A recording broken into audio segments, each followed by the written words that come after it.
All right, welcome back everybody to the Infinite Drive podcast, episode 2, and I'm with my favorite, Greg Gotti. Thank you for having me. Say hi, Greg. Hi, everybody. So to everyone listening or watching, Greg, tell us a little bit about yourself, your car industry experience, and what brings you on the show today. Well, my car experience. So I started back in the day.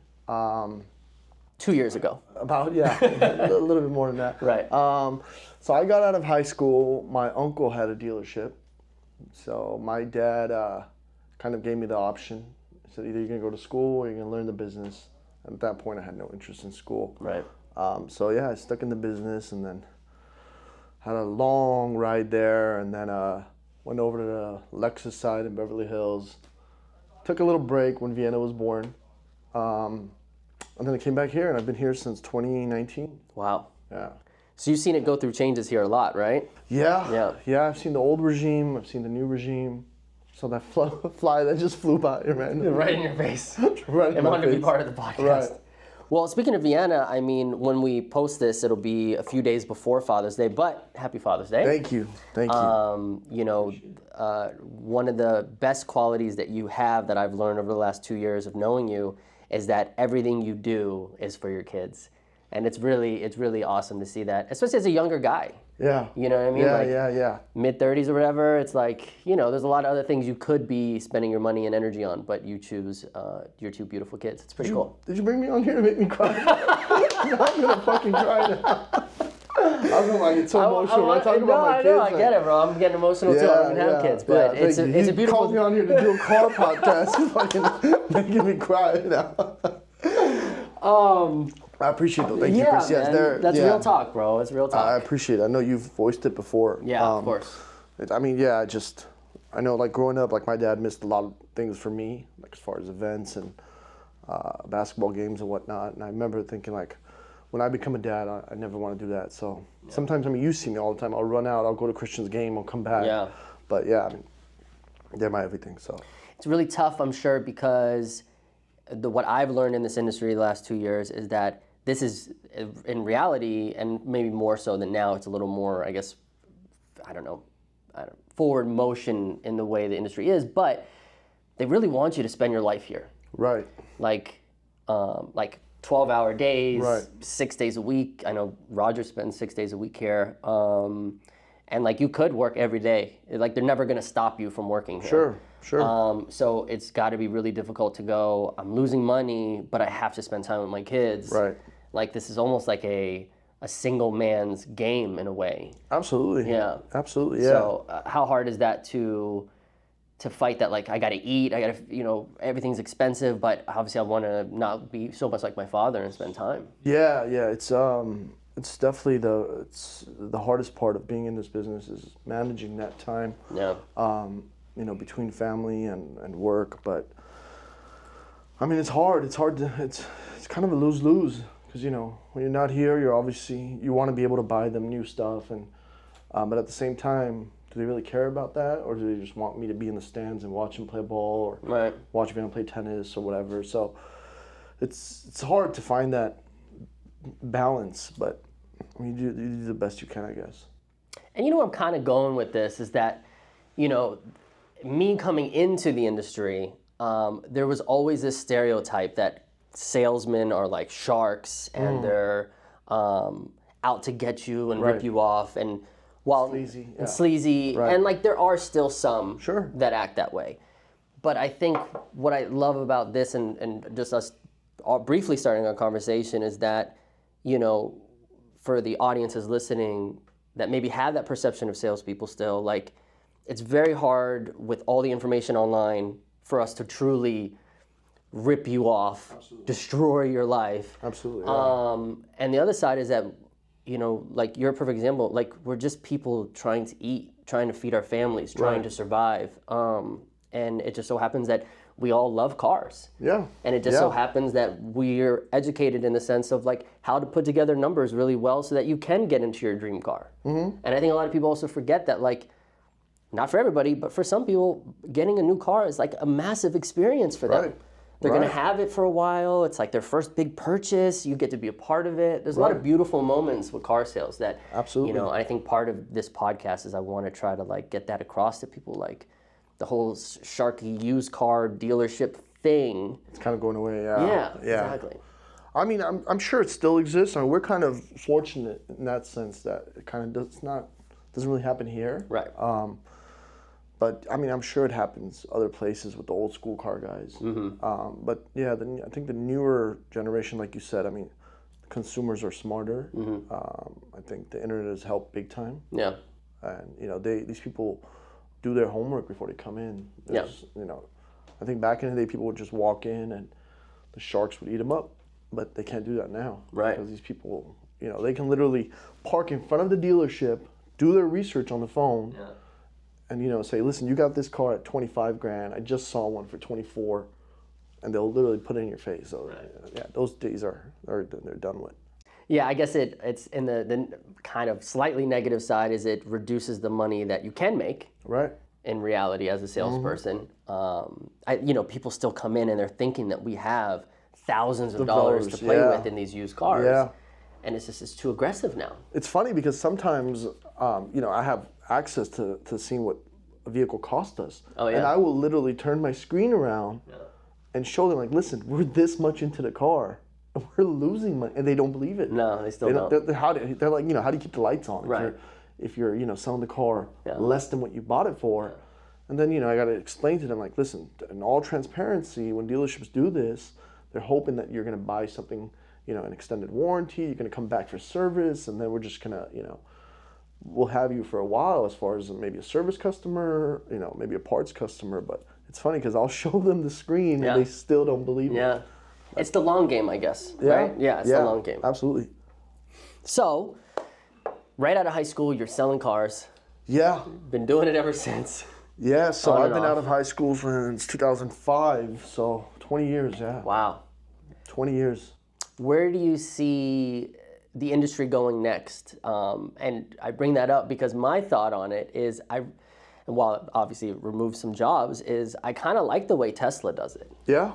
There's not really salespeople. It's like product specialists. Right. And the number is what the number is. And, you know, the people that work it are just like making sure you know the car and you get delivery and stuff like that. Right. Obviously, I think you'll always need some people to sell cars in general, especially used cars, right? Right, absolutely. But where do you see it going? Yeah, I'm with you. I think it's going to be, you know, it's going to be 100% online based. Yeah. It might get tricky with the used cars. Yeah. Because you do definitely need somebody to actually, you know, show them the features and whatnot, you know, opposed to like a expert or somebody that maybe like a second delivery type of thing. But yeah, the tricky part is going to be with the used cars, I think. But new cars, I think eventually that's what it's going to be. Yeah. I think it's going to be all online based and. Pick your car. This is the price. This is where you pick it up. Right. Yeah. all the Everything's going to be done online. Yeah. Yeah. I think that's where it's going. You bought a car from, was it Carvana? The Range Rover? Yeah, It was Carvana. So that's a fully offhand purchase. Correct. You ended up returning it. I did. I did. But what did you think of that experience? And like, because that's a used car kind of virtual. Yeah, I mean, you know, aside from the car, you know, having some issues that I had to return it, but everything else was, I think, was pretty easy. No Everything was problems. online. Like, No, yeah. I mean, I paid my down payment online. Right. I went over the contract. I signed everything online. Yeah.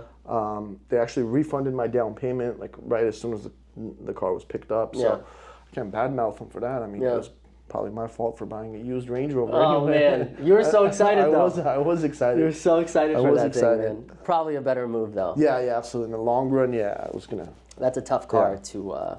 to buy pre-owned, unless you got deep pockets for maintenance and Right. stuff. Yeah. Right. Yeah. That was a mistake. But I mean, the process was easy. Yeah, it's an interesting concept. Where do you see Infiniti going? Because there's a lot of, obviously, people talking bad about Infiniti because we're down to kind of 2 cars soon. Right.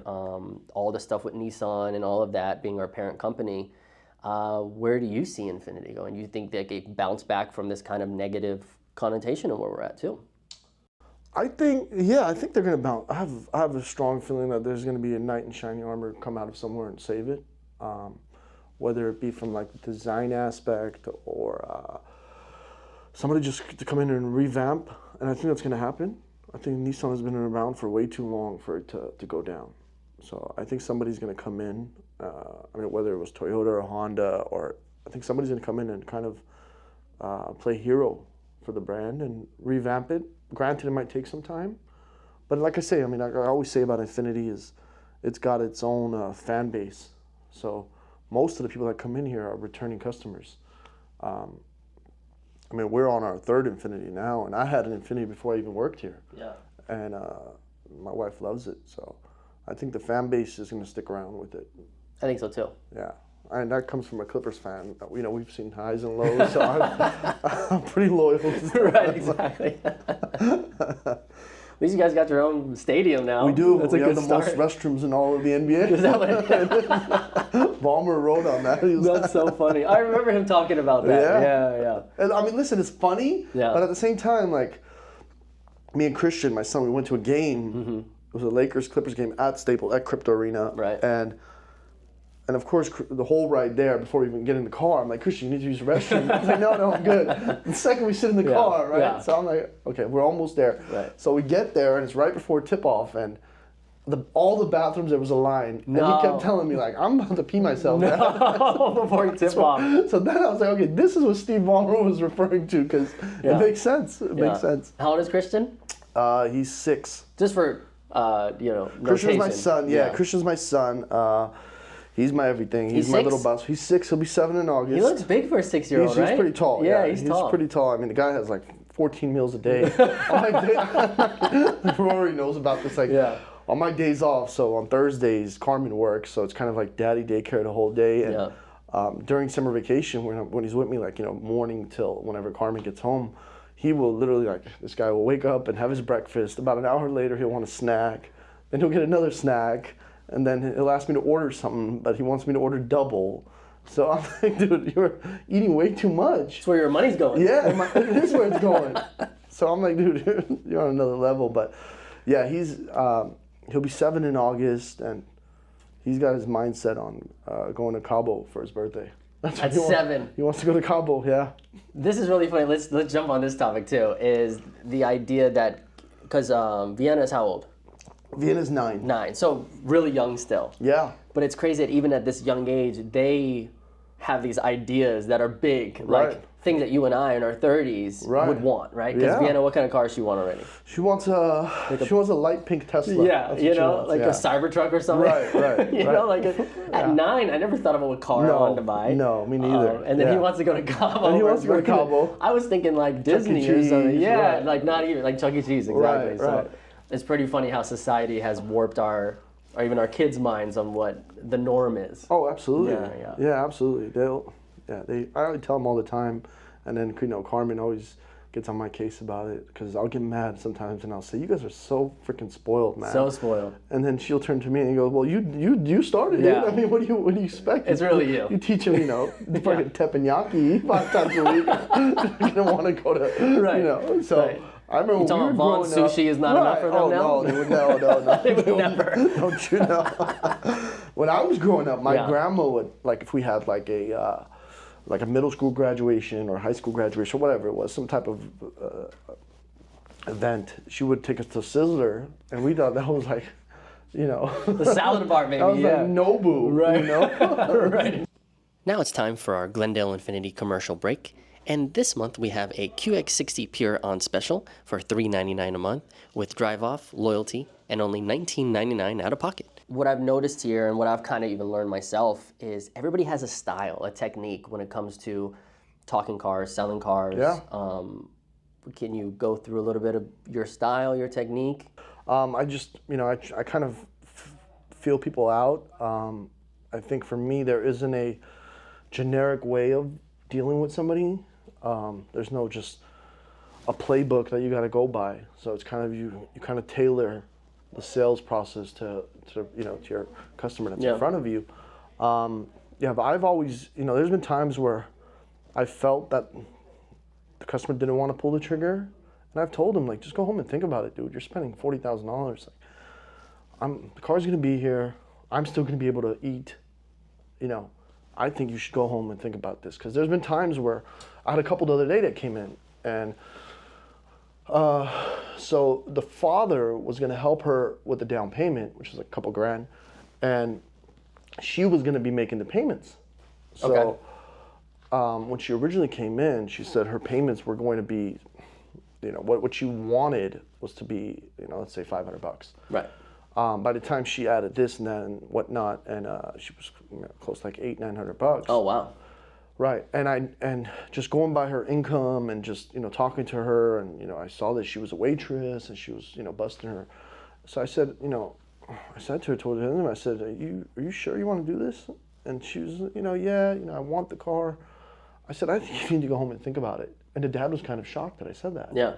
And he actually asked me, he said, do you have another person coming to look at this car? Right. And I said, I don't. Well, one, we're closing in 30 minutes. Yeah. So, but I said, she doesn't. And he says, well, I'm going to help her out with the down payment. And I kind of, you can help her out one time putting that couple grand, but then she's going to be responsible for 71 more payments. Yeah. Yeah. So she thought about it and whatnot. I said, go home and think about it and call me in the morning. And she actually called me the next morning, and we kind of re-huddled, and we game planned again, and she went on a cheaper car that she actually ended up liking much better, and she got the payment that she wanted to. Yeah. So that's kind of my thing. I think it's just to feel everybody out and just to stay away from that sleazy. That Andy Elliott. Yeah. When I first started here, Were you watching his videos? I wasn't trying to learn from it, but obviously sales topics on Right. YouTube start showing up, and then that's what introduced Overcoming me to objectives. Right, exactly. And because I was always told from the beginning that sometimes people like to be sold. Sure. And there's a fine line of being Andy Elliott, you take your shirt off. Oh, you look like shit. Right. Buy this car. Right. Or the idea of you gotta. If someone says oh, I gotta check with the wife. Oh, I gotta check with my wife too before I sell a car. Style like that. Right. And so that was really kind of who talks like that? What caveman would be like that? So it's refreshing, obviously, because none of us are like that at all here. Mm-hmm. And I've seen you. The way you handle business as someone that obviously has a lot of bills, that has a lot of responsibility, but you never act desperate. You never trick people into doing anything. And I think that says a lot about you and your character. And again, I think hopefully people will listen to this or watch it and go I'd like to go in and see Greg, and sure. Maybe I am looking for an Infiniti, and that's pretty cool. I appreciate that. Yeah. I think that's just been my strategy, and it's worked for me for a long time. Yeah. Do you want to share a horrible story in sales? A horrible story in sales. So yes. You got one? Yeah, I got one. It's pretty. I think I could talk about it here. Okay. So I was. It was my. So it was the summer that I got out of high school, and so I started off at my uncle's dealer, and what I started off was just kind of doing lot duties, kind of like a porter. So he'd buy a car from the auction, I'd drive with him to the auction, bring the cars back, kind of check it in, do stuff like that. So my first real opportunity he gave me, maybe the first couple, he said, are you ready to take it up? You ready to speak to a customer? And I said, yeah, I'm ready. He said, all right, I got a phone up on this Volkswagen Beetle we had. I'll never forget, it was a black Volkswagen Beetle. And he said, the lady said that, so the way his dealership was, it was kind of cars were kind of blocking all the time. You'd always have to move cars to get out. So he said, look, go get the car ready. You got to move 3 cars, it's blocked in, and she's going to be here at 5 o'clock. I said, all right, so I'm super excited. And he said, if you sell this car, you got $200 with your name on it. And I had made $200, so I was like, okay. So I'm in the bathroom, I'm gelling my hair. Little Greg getting ready. Yeah. I'm spraying, the cologne, and I'm checking. So I said, I go move the car, bring the Volkswagen Beetle up front to the dealership, right in front of the office, and this lady comes in, and she's visibly pregnant. So she says, I'm here for the Beetle. I said, okay. So I walk her outside, and she says, can I hear what the sound system sounds like? I said, sure. So she sits down. And she's sitting down. I have the driver's side door open. I'm holding onto the door. And she starts the car. And she goes, I'm going to crank it up. I said, sure. So she cranks up the music. And literally within a blink of an eye, she puts the car into reverse. I swear to God. She puts the car into reverse, and I know, at that point, like my hand kind of off the door, and she shuts the door and she takes off. No. So it was my first time taking it up. I didn't get a copy of the driver's license. I didn't. I mean, we had a phone number from the phone call records, but whatnot. But I didn't have any information besides that. And she takes off, and this is in Van Nuys, middle of the day, 5 o'clock. So she takes off, and I just remember my uncle and my dad running out of the office, and I remember at the time my uncle had a yellow Ferrari, and he jumped in his Ferrari, and my dad had a recycling center, so he had a big F-150, right? And he sat in his F-150, and it was literally, and I sat there with my dad in the F-150, and we chased her all through Van Nuys while we're on the phone with the cops. And the cops are like, you need to, you can't do that, you can't chase her. Try telling my dad. Right. My dad's like, tell him to shut the hell up, we're gonna get this car back. It's adrenaline fueled right now, and it's like literally like, I feel like Jason Statham right in the car. But at the same time, I'm so embarrassed because, it's because of you it happened. Because of me it happened. And I know my uncle's in the Ferrari ahead of us, and he's going to chew me out when we get back. Right. So anyways, we finally end up in this residential area, and so we kind of lost her for a second, but we saw where she parked the car. She hit a garage, like someone's home. She hit a garage and took off. She fled. On foot? On foot, and she's pregnant. Oh, wow. Yeah, so she took off, and so we get there at the same time the police arrive, and this little old lady comes down from one of the apartment units, and she couldn't really speak English, and in Spanish she says, she tells us that the lady's here behind the dumpster. So we went, and this lady was, I kid you not, it sounds like a movie. She was sitting behind the dumpster, hiding, foaming at the mouth. And I'm assuming she was on drugs or something, right? Yeah. And so the lady, she went and told one of the cops in Spanish, and the cop actually went over there, arrested her behind the dumpster, and I mean the car was totaled. Wow. Yeah, so safe to say. That was your first stop? That was like one of my first stops. Yeah. One of my first stops, and let's say I went back to washing cars for a while. So yeah, I didn't take another up after that. No. But yeah, it was crazy. It was crazy, and I just remember thinking like, damn, because I remember my dad coming over, and my dad saying like, she was kind of like, yeah, so what, and my dad was kind of like, I don't care, we don't care about the car, but like, you're pregnant, dude, like, yeah, you hit this car going at high speeds, like, so yeah, that was kind of, wow, yeah, that was the craziest experience I've had. That is by far crazy. So now what I do is I'll never do, you'll never see me hold the door and have them. So I'll either sit next to them or I'm not trusting anybody anymore. Wow. Yeah, it was crazy. That's a great way to end this podcast. I think. Greg, thank you for taking the time today. Thank you for having me. For hanging out with us. And do you want to tell everyone how they can reach out to you, email, whatever? Yeah, sure. My email is greg@glendaleinfiniti.com. My cell phone number is 818-299-7227. Feel free to call me. You can reach out to me via email, via text, and I'm available whenever you guys need me. Thank you for having me. Yeah, of course.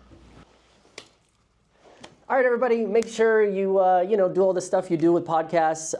Next week, we'll have another awesome guest. Probably not as awesome as Greg is. Probably not. But, thank you for listening, and we'll see you later. Take care.